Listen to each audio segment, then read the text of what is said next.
great thou art. How great thou art. Then sings my soul, my Savior God, to thee. How great thou art. How great thou art. O Lord, my God, when I in awesome wonder consider all the works thy hands have made, I see the stars, I hear the rolling thunder, thy power throughout the universe displayed. Then sings my soul, my Savior God, to thee. How great thou art. How great thou art. Then sings my soul, my Savior God, to thee. How great thou art. How great thou art.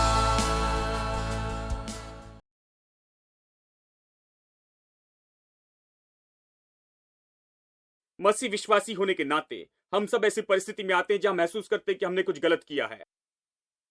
आप पाएंगे कि जब आप महसूस करते हैं कि आपने कुछ गलत किया है, वहीं पर आपका आत्मिक जीवन नीचे जाता है। आप नहीं जानते कि इसके बारे में क्या करें, इसके बारे में क्या करें। और कोई आकर कहता है, क्या आज आप स्वर्ग जाएंगे? अचानक आपको छोड़ा हुआ महसूस होता, परमेश्वर से दूर किए गए हैं, प्रभु से काटे गए हैं, और आप स्वर्ग के समूह में नहीं लेकिन नरक के समूह में हैं, जानते हैं। और आपको अपने मन में इसके बारे में बहुत स्पष्ट होना होगा कि आपने नया जन्म पाया है परमेश्वर के अविनाशी बीज के द्वारा। आप परमेश्वर के परिवार में आए हैं, आप प्रभु की संतान हैं। आप संतान हैं तो हमेशा संतान ही हैं। पाप से निपटा जा सकता है, पाप आपके लिए अच्छा नहीं है। पाप परमेश्वर के साथ की नजदीकी खत्म कर देगा। अगर ये नजदीकी खत्म करेगा तो परमेश्वर में आपका भरोसा खत्म कर देगा, यह आपके हियाव को बर्बाद करेगा। इसलिए आप अब कुछ मांग कर प्राप्त नहीं कर सकते हियाव से। आपकी प्रार्थनाएं काम नहीं करती, आपका जीवन काम नहीं करता क्योंकि आप परमेश्वर के करीब आने से डरते हैं। आपका जीवन काम नहीं करेगा क्योंकि आप परमेश्वर की प्रतिज्ञाओं को नहीं ले सकते हैं और खुद के लिए उपयोग नहीं कर सकते हैं।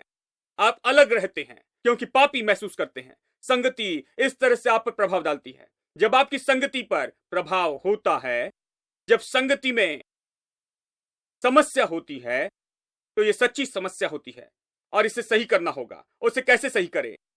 सच में परमेश्वर के पास जाकर अपने पापों का अंगीकार करना होगा और इन चीजों से निपटना होगा।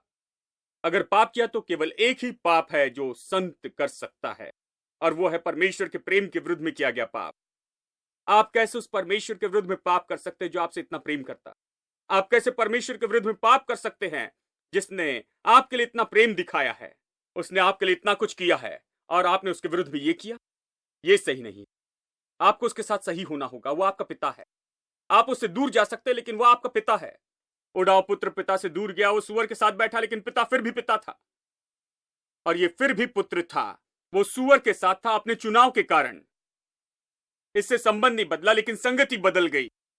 वो उठकर पिता के पास आया क्योंकि वो जानता था कि वो किसी भी समय पिता के पास आ सकता है। फिर भी वो पिता है। वो बैठकर कहता है, मेरे पिता के घर में। हाँ, वो याद करता है कि वो अभी भी पिता है।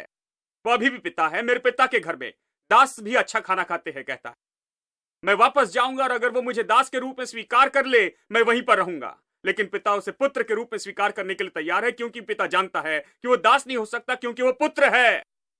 नहीं हो सकता, चाहे वो कुछ भी कर ले, चाहे वो सूअर के साथ ही क्यों न सोए। हेलो। चाहे सूअर का खाना ही क्यों न खाया हो और सूअर के साथ कीचड़ में लेटा हो, वो फिर भी दास नहीं बन सकता। वो और कुछ नहीं बन सकता, केवल पुत्र ही है।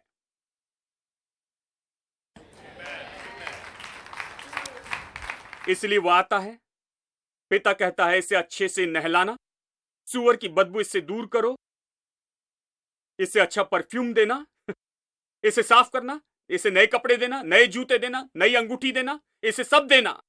मेरे पास जो भी इसका है, खैर उसका क्या, जो आधा भाग लेकर ये निकल गया, खर्च किया, व्यय किया।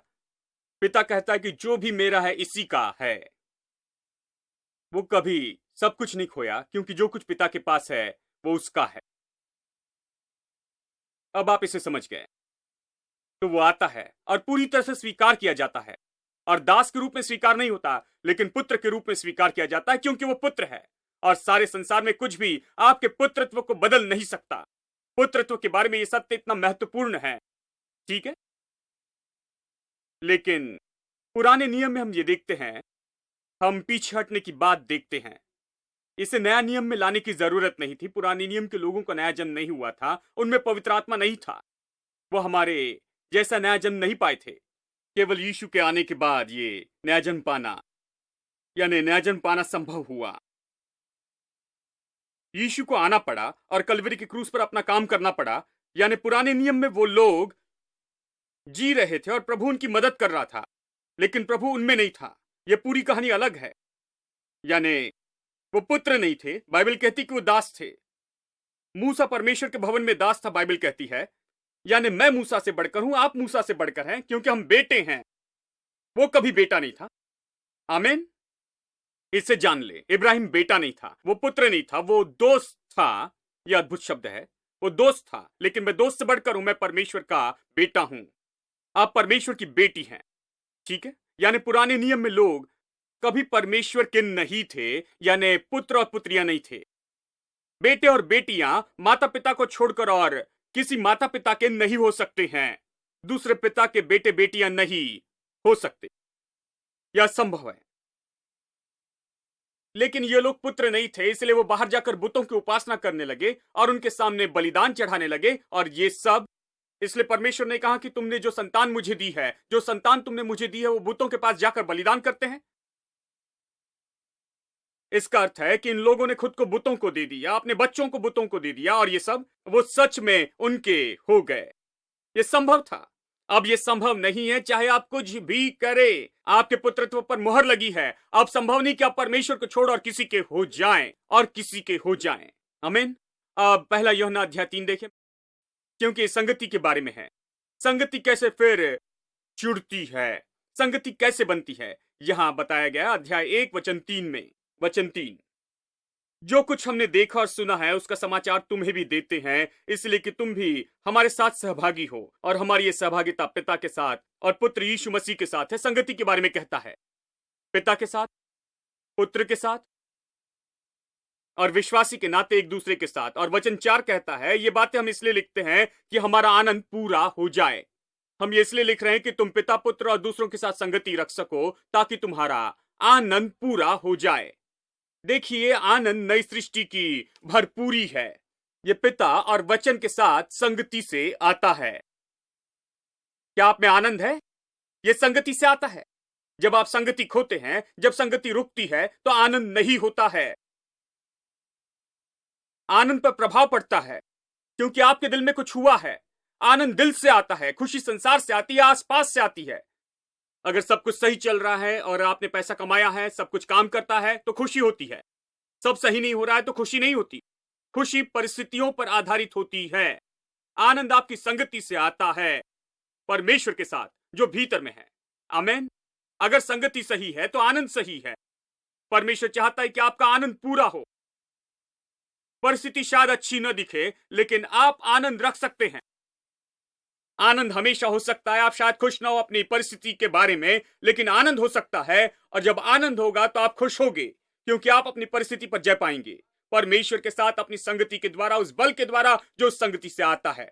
ठीक है, अब इसे सुनिए। जो समाचार हमने उससे सुना है, तुम्हें सुनाते हैं, वो ये है कि परमेश्वर ज्योति और उसमें कुछ भी अंधकार नहीं है। यदि हम कहते हैं कि उसके साथ हमारी सहभागिता है और फिर अंधकार में चले, तो हम झूठे हैं और हम सत्य में नहीं चलते। पर यदि जैसे वो ज्योति में वैसे हम भी ज्योति में चले, तो एक दूसरे से सहभागिता रखते हैं और उसके पुत्र यीशु का लहू हमें सारे पापों से शुद्ध करता है। अब ये विश्वासी के बारे में कहता है, ये विश्वासियों को लिखा है, विश्वासियों को नहीं। ये बता रहा है कि विश्वासी के जीवन में कैसे पाप सही कर ले। अगर आपने पाप किया तो इसका इनकार न करे। सामान्य रूप में लोग इनकार करते हैं, वो कहते हैं खैर इसलिए हुआ, ये हुआ। नहीं नहीं, इनकार न करे, बिल्कुल सीधा जाए, मुद्दे पर जाए और उससे निपट ले। अगर आपने पाप किया है तो, अगर आपने पाप किया तो मान ले, उसका अंगीकार करे, उससे पीछा छुड़ा ले और यीशु का लहू आपके सारे पापों से आपको शुद्ध करेगा। बस यही। आज अगर कुछ है जो आपके और परमेश्वर के बीच में खड़ा है, प्रभु के साथ संगति तोड़ता है, प्रभु के साथ नजदीकी को, आप प्रभु के साथ नहीं चल पाते हैं, आप जानते हैं वो क्या है। हम में से सब जानते हैं, प्रभु की संतान होने के नाते हम जानते हैं, हम इसे जानते हैं। हम आशा करते कि नहीं होता, कहते काश मेरे साथ नहीं होता। चीजें जो हम पढ़ते हैं, जो हम देखते हैं, बातें जो हम कहते हैं, जो बातें हम सोचते हैं, लोगों के जीवन में ये बातें होती हैं जो परमेश्वर के साथ उनके संबंध को बर्बाद करती है, परमेश्वर के साथ संगति नाश करती है। संबंध तो जुड़ा है लेकिन संगति में रुकावट है इन चीजों के द्वारा, और लोग इन्हें होने देते हैं और कहते काश ये अलग होता। वो आशा करते कि सब कुछ अलग होता। खैर क्या करे, उससे निपट ले दोस्तों। अगर आपको लगता है कि ऐसा कुछ जो परमेश्वर के साथ संगति को नाश कर रहा है, जो प्रतिदिन की एक अच्छी तंदुरुस्ती की संगति को नाश करता है, अगर ये मार्ग में आता है तो आपको इससे निपटना होगा। और कैसे निपटे? इस तरह से, यदि हम कहें कि हमें पाप नहीं, वचन 8, तो धोखा देते, हमें सत्य नहीं। यदि हम अपने पापों को मान ले तो हमारे पापों को क्षमा करने में और हमें सब अधर्म से शुद्ध करने में विश्वास योग्य और धर्मी है। वो विश्वास योग्य और धर्मी है। इन शब्दों को देखें, वो आपको कभी असफल नहीं करेगा दोस्तों। अगर आप अंगीकार करें तो शुद्ध करेगा, अगर उसके पास आए तो शुद्ध करेगा, बस उसके पास आए तो सही करेगा। उसके पास आए। देखिए, अगर पाप किया तो दूर न जाए।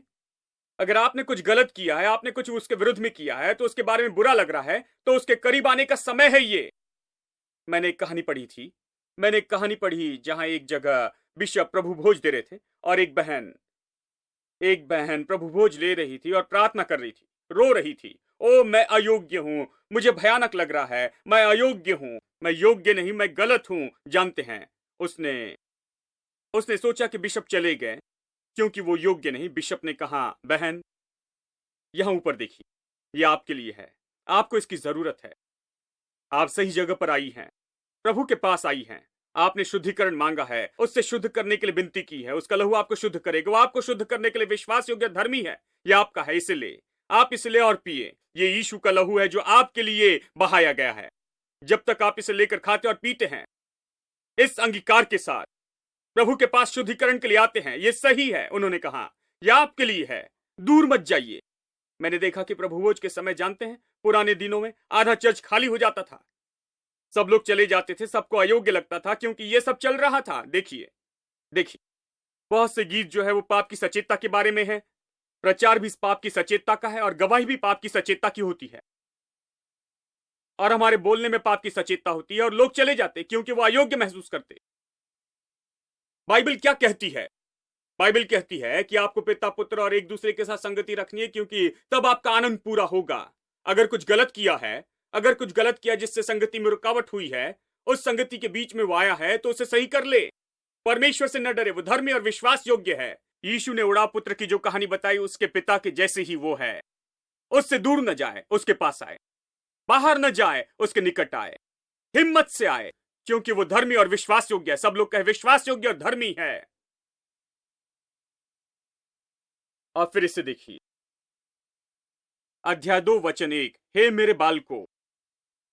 देखिए, वो उनसे कहता है कि कैसे पाप की समस्या से निपटे और प्रभु के निकट संगति में कैसे आए। वो उन्हें कभी तुम पापी हो नहीं कहता है। हेलो, वो अच्छा पास्टर है, मुझे पास्टर पसंद है। वो नहीं कहता तुम अयोग्य हो, बेकार, धूल और राख हो, नहीं। तो कहता है मेरे प्यारे बालकों, वो उन्हें अच्छे से पुकारता है, कहता है तुम्हें इसके बारे में कुछ पता नहीं, तुम छोटी संतान हो, मैं तुम्हें सिखाने की कोशिश कर रहा हूं। हे मेरे बालको, मैं ये बातें तुम्हें इसलिए लिखता हूं कि तुम पाप न करो। यानी निश्चय ही पाप की समस्या थी और वो उससे निपटने की कोशिश कर रहा था। यदि कोई पाप करे तो पिता के पास हमारा एक सहायक है, अर्थात धर्मी यीशु मसीह। अब गौर से सुनिए, वो अलग बात बता रहा है। वो कहता है कि केवल यीशु का लहू ही हमें शुद्ध करने के योग्य नहीं है, केवल परमेश्वर हमें माफ करने के लिए तैयार ही नहीं है, वो तुम्हें अपने लहू से शुद्ध करने के लिए धर्मी है, सारे अधर्म से शुद्ध करने के लिए। वो कहता है कि एक और बात है, यीशु मसीह तुम्हारा वकील है। वो तुम्हारे विरुद्ध में नहीं, लेकिन तुम्हारा वकील है। कितने लोग सोचते हैं कि अगर वो आपका वकील है तो आप अपनी केस जीतेंगे। यहां एक वकील है जो हारता नहीं है, वो नंबर 1 वकील है। नंबर 1 वकील है जो परमेश्वर की उपस्थिति में हमेशा स्वर्ग के सुप्रीम कोर्ट में होता है। वो वहां बैठा है आपके और मेरे लिए, वो हमारा प्रतिनिधि है। इसलिए आपको उसके पास हियाव से जाना है, हियाव से और भरोसे से वो उससे निपट लेगा।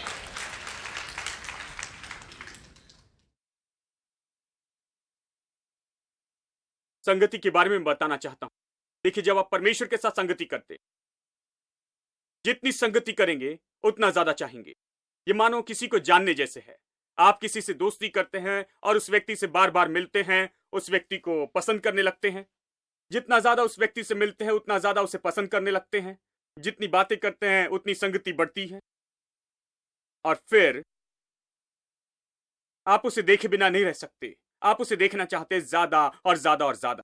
परमेश्वर के साथ संगति ऐसी ही है। आप संगति कैसे करते हैं? संगति परमेश्वर के वचन से होती है। अगर तुम मुझ में बने रहो और मेरा वचन तुम में बना रहे। देखिए, संगति इसी के बारे में है। दाखलता और डाली के बारे में बताने के बाद कहता है, यदि तुम मुझ में बने रहो और मेरा वचन तुम में बना रहे, मतलब जो कहता हूं उसे सुनो, उस पर मनन करो, उसे अपने मुंह में रखो, अपने दिल में रखो, इसे करो। अगर तुम इस तरह जीते हो, मेरा वचन तुम में बना रहे, यदि मेरा वचन तुम में बना रहे, वही संगति है। वचन यीशु और यीशु ही वचन है। जब आप वचन से संगति करते हैं तो यीशु के साथ संगति करते हैं। जितना ज्यादा संगति करेंगे उतनी ज्यादा संगति और मधुर होगी, क्योंकि आपको लगेगा मुझे आज लंच नहीं चाहिए, मैं बस प्रभु का वचन खाना चाहता हूं, क्योंकि मैंने कल इसमें से कुछ नहीं खाया, इसलिए आज डबल खाना चाहता हूं। ऐसा महसूस करते हैं क्योंकि आप वचन के लिए भूखे होते हैं, क्योंकि आप उस संगति से ज्यादा पाना चाहते हैं। हाँ, संगति के बारे में एक और बात, आप उस व्यक्ति के जैसे बनेंगे जिसके साथ संगति रखते हैं। और इसलिए ये कहावत है कि मुझे उसके दोस्त दिखाओ और मैं बताऊंगा कि ये व्यक्ति किस तरह का व्यक्ति है। आप किसके साथ संगति रखते? ये वचन सबसे अच्छी संगति है। आमीन। क्या आप जानते हैं कि आप बंद दरवाजा करके संसार के सबसे बड़े व्यक्ति के साथ संगति कर सकते हैं? हाँ, आप उससे जितनी ज्यादा संगति करेंगे उतना चेहरे पर प्रकट होगा, आपके जीवन में प्रकट होगा। आप जो भी करते हैं उसमें वो प्रकट होगा ही। वचन संगति का केंद्र है दोस्तों। चलिए फिर विवाह के बारे में देखते हैं। विवाह के बारे में देखिए, आप विवाह में कैसे संगति रखते हैं। देखिए, विवाह करके घर में आए और पत्नी से कभी बातें न करें तो कुछ नहीं होने वाला। हम कई बार यही तो करते हैं। हम लोगों को उद्धार दिलवाकर चर्च में लाते हैं, फिर पता नहीं कि क्या करें। इसी तरह से हम जाकर सबसे अच्छी लड़की ढूंढते हैं, बड़ी शादी का आयोजन करते हैं, बड़े म्यूजिक ऑर्केस्ट्रा का आयोजन करते हैं और बड़ा स्टेज और इसे करते हैं और बेस्ट बिरयानी बनाते हैं पूरे संसार में और लाखों रुपए खर्च करते हैं और शादी होने के बाद पता नहीं कि क्या करें और घर जाकर सिर खुजलाते हैं। ये पत्नी किसी काम की नहीं भाई। मैंने सोचा था ऐसा होगा, मैंने सोचा था वैसा होगा, मेरे बहुत सपने थे, मेरी बहुत सी इच्छाएं थी, लेकिन ये सब कुछ नहीं हो रहा है भाई, कुछ नहीं काम कर रहा है। तो आप मिलकर काम क्यों नहीं करते? इसे कैसे सही करते हैं? संगति कैसे काम करती है? शब्दों से, अच्छे शब्दों से करीब आते हैं। किस कारण दूर होते जाते हैं? शब्दों से ही। मैंने एक शब्द कहा भाई, उसने पैकअप कर लिया और घर चली गई। हाँ, आप 5 अच्छे शब्द बोलिए और वो घर वापस आएगी। शब्द शब्द शब्द घर बनाते हैं, शब्द विवाह बनाते हैं। आप यहां पर क्यों बैठते हैं? क्योंकि मसीह यीशु अपना चर्च बना रहा है वचन से। वचन ही लोगों को उभारता है। अगर मेरा डांस बनाए, खैर मैं थोड़ा डांस जानता हूं और मैं उससे और भी अच्छा करूंगा और आकर डांस करूंगा। अगर और कुछ हो, अगर ड्रामा हो तो ड्रामा करूंगा। मैं थोड़ा नाटक कर सकता हूं, थोड़ी एक्टिंग कर सकता हूं। आपको विश्वास नहीं है क्या? मैं उससे बेहतर करूंगा, लेकिन मैं आकर प्रचार पर काम करता हूं पहले से ज्यादा, क्योंकि परमेश्वर उन चीजों के द्वारा चर्च नहीं बनाता है, ये तो वचन के द्वारा है। इसलिए पौलुस ने इफिसियों में कहा, जैसे वो इफिसियों से निकलता है, वो कहता है मैं तुम्हें सौंपता हूं, मैं तुम्हें देता हूं, और बाद में जाकर वो मर जाता है। वो कहता है कि मैं तुम्हें परमेश्वर के वचन को सौंपता हूं जो योग्य है कि तुम्हें उभारे। वो कहता है तुम्हें कोई कमी नहीं, मैं जा रहा हूं। लेकिन नहीं सोचना कि पौलुस चला गया तो सब कुछ चला गया। नहीं, तुम्हारे पास वचन है, वचन तुम्हें बनाएगा। और उसने प्राचीनों से कहा, उसने कहा परमेश्वर की भेड़ों को चराओ। उसने कहा उन्हें वचन दो ताकि ये बन सके। यानी वचन तो वो चीज है जिसके साथ आप प्रभु से संगति करते हैं। वचन में जाएं, इसे सुने, गौर से सुने, उसका प्रकाशन पाए, उस पर मनन करे, जो वो कहता है वो करे, उससे जीते रहे। और इस पर जितना मनन करेंगे उतना ज्यादा आप देखेंगे कि आप परमेश्वर के वचन के स्वरूप में बदलते जा रहे हैं। आप उस वचन के जैसे होते हैं जिसके साथ संगति करते हैं, जिसके साथ समय बिताते हैं। बाकी सब रास्ते से बाहर निकाल दे। इन छोटी लोमड़ियों को ये सब नाश न करने दे। परमेश्वर ने हमारे लिए बहुत कुछ रखा है। आंखों ने नहीं देखा, कानों ने नहीं सुना, और जो बातें मन में नहीं उतरी, बाइबल कहती है जो परमेश्वर ने तैयार की है। ये इतना अद्भुत है। आप क्यों थोड़ा आनंद चाहते हैं यहां और वहां कि उन चीजों को बर्बाद कर दे जो परमेश्वर ने आपके लिए रखी हैं। उससे पीछा छुड़ा ले, पाप से पीछा छुड़ा ले, हर रुकावट को दूर कर दे, मार्ग में आने वाली हर बातों को पीछे कर दे और परमेश्वर के साथ संगति में आ जाएं, क्योंकि तब आपका आनंद पूरा होगा, आपकी आशीषें पूरी होगी और सब कुछ पूरा होगा। आमीन। आइए हम एक साथ खड़े हो जाएं, अपने हाथ उठाकर कुछ पल के लिए प्रभु की स्तुति करें। हालेलुया। धन्यवाद यीशु, धन्यवाद पिता, धन्यवाद प्रभु। पिता परमेश्वर, यीशु के नाम में हम तेरे पास आते हैं, तेरे धन्यवाद करते हैं कि तूने हमारे लिए क्या किया है। ओ परमेश्वर, हम पर इतना महान प्रेम रखा है। हमारा दिल प्रभु के महान प्रेम से चकित है कि हम परमेश्वर की संतान कहलाते हैं, कि परमेश्वर ने ये जरूरी देखा कि केवल हमें शुद्ध करके आशीष ही न दे और ये सब, लेकिन हमें पुत्र बनाएं। और हमें पुत्र बनाने के बाद जो भी हमें अशुद्ध करने आता है और हमें संगति से दूर रखना चाहता है, वो शुद्ध करने के लिए तैयार है कि हमें धोकर परिपूर्ण करे। पिता, इस अद्भुत सत्य के लिए धन्यवाद। हमारा दिल इसमें स्थापित हो जाए, हमारा दिल इसमें आनंद पाए, लोग अपने विश्वास में आगे बढ़े, लोग आगे बढ़े और महान काम करें। तूने इनके लिए इतना कुछ रखा है, ये सारी चीजें प्राप्त करें जो तूने इनके लिए रखी हैं, इसका आनंद उठाए अपने जीवन में। हम धन्यवाद देते हैं कि आज शैतान हार गया है। जो शैतान लोगों में पाप की सचेतता लाता है वो आज हार गया है, और यीशु धार्मिकता की सचेतता के द्वारा राज्य और अधिकार करता है। हम तुझे सारी महिमा देते हैं, यीशु के नाम में प्रार्थना करते हैं, आमेन। अब हमारे प्रभु यीशु मसीह का अनुग्रह, पिता का प्रेम और पवित्र आत्मा की संगति हम सब के साथ होती रहे, अब और सदा के लिए, आमेन। Threatening clouds may hide your vision for a while, and you may wonder if he hears you when you pray. But don't forget that God is love and you're his child. Press on in faith because the answer's on the way. Keep pressing on. Keep pressing on. God's on the other side of faith. And though the clouds may for a moment hide his face, remember God is on the other side of faith. Keep pressing on. Keep pressing on.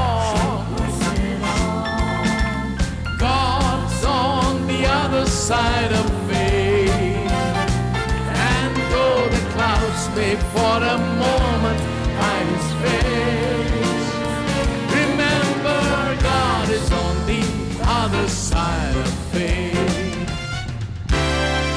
must run this race to win the victor's crown.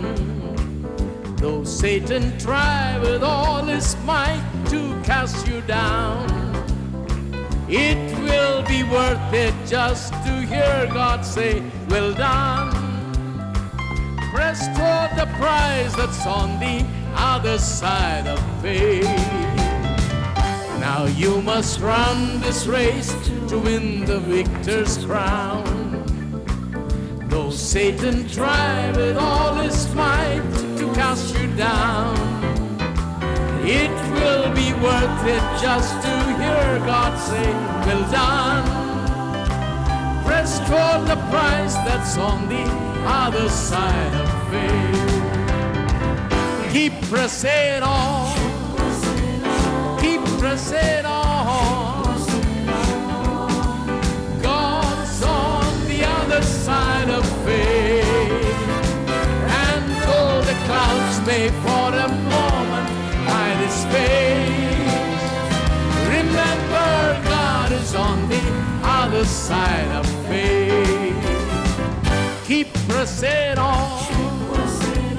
Keep pressing on. God's on the other side of faith. And though the clouds may for a moment hide his face, remember God is on the other side of faith. Keep pressing on. Keep pressing on. God's on the other side of faith. And though the clouds may for a moment hide his face, remember God is on the other side of faith. One more time. Keep pressing on. Keep pressing on. God's on the other side of faith. And though the clouds may for a moment hide his face,